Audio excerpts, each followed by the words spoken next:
24 নম্বর অঙ্ক বলছে cot a is equal to b by a হলে a sin a minus b cos a divided by a sin a plus b cos a এর মান নির্ণয় করো।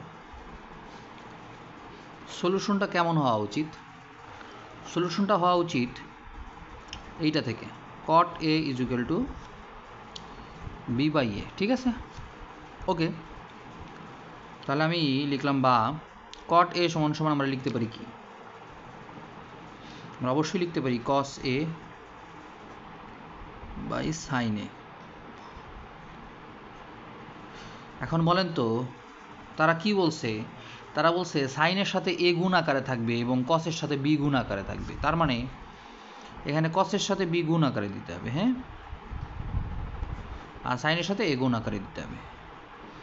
তো একটা ভগ্নাংশের, একটা এরকম সমীকরণের যখন লেফট হ্যান্ড সাইডে উপরে b গুণ করব, রাইট হ্যান্ড সাইডেও b গুণ করতে হবে।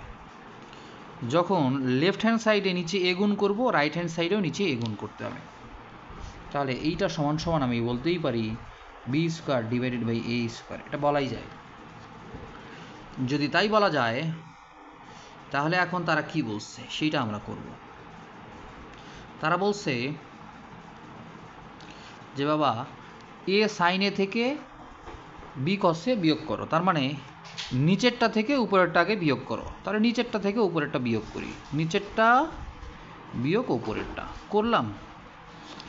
যদি সমান সমানের বাম পাশে নিচেরটা থেকে উপরেরটা বিয়োগ করি, ডান পাশেও কিন্তু নিচেরটা থেকে উপরেরটা বিয়োগ করতে হবে, করে দিলাম।